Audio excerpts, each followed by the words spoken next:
नमस्कार दोस्तों, आज की इस वीडियो में आपको बताऊंगा इस सवाल का सॉल्यूशन। सवाल करा x सेमी त्रिज्या के गोले को पिघलाकर x सेमी त्रिज्या वाले शंकु के रूप में ढाला जाता है तो शंकु की ऊंचाई है।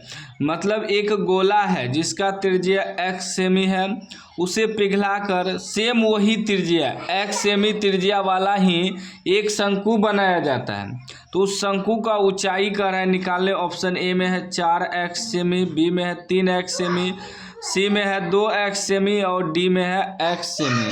ठीक ना। इस सवाल को सॉल्व करते हैं। सवाल को हमने कॉपी पे लिख लिया है। देखिए, एक गोला है जिसका त्रिज्या जो है त्रिज्या x सेमी है। त्रिज्या यहाँ से यहाँ तक होता है। त्रिज्या को r से सूचित करते ही x cm है। ठीक ना। और इसी गोले को पिघलाकर एक शंकु बनाया गया है, जो कि शंकु का भी त्रिज्या जो है r बराबर x सेमी ही है, x cm ही है। कह रहे हैं ना, x सेमी त्रिज्या के गोले को पिघलाकर x सेमी त्रिज्या वाले शंकु के रूप में ढाला जाता है।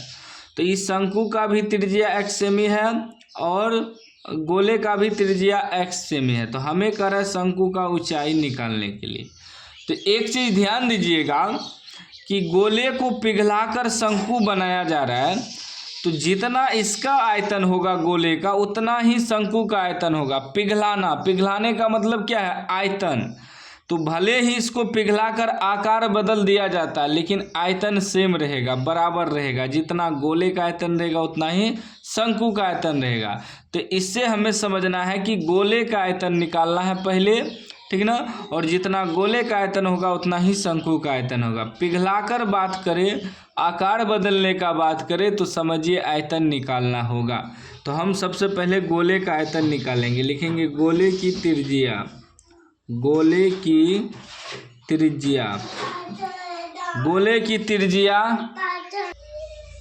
गोले की त्रिज्या r बराबर हमें दिया है x सेमी, x सेमी। तो गोले का आयतन निकालना है। गोले का आयतन, गोले का आयतन का जो सूत्र होता है 4/3 पाई r क्यूब होता है। ठीक ना। गोले का आयतन का सूत्र होता है 4/3 पाई r क्यूब। तो लिखेंगे 4/3 पाई को पाइए रहने देंगे क्योंकि बाद में कट जाएगा। r क्यूब, r कितना है? x है, तो x का क्यूब हो जाएगा।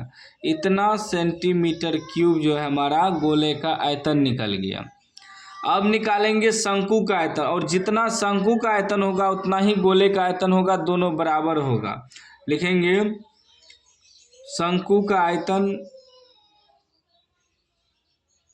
हाँ शंकु का दोनों को बराबर में रखेंगे। लिखेंगे गोले के आयतन बराबर शंकु का आयतन।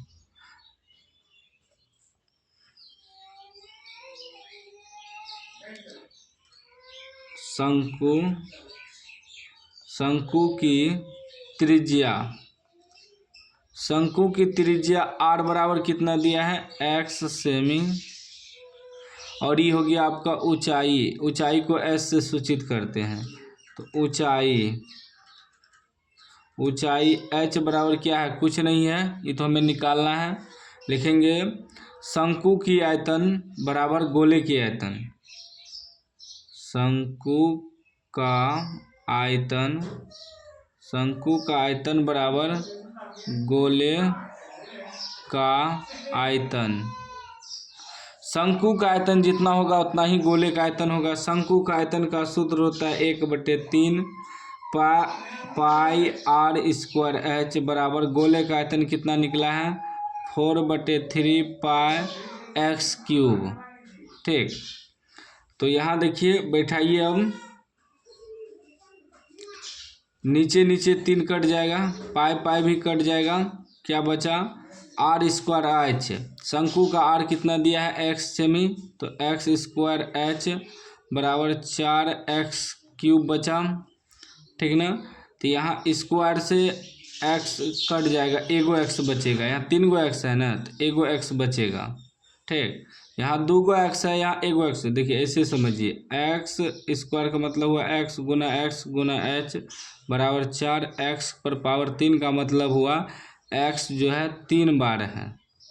ठीक, तो 2 बार एक्स कट गया तो एच बराबर क्या बचा, अब एच बराबर 4 बचा और एक्स बचा।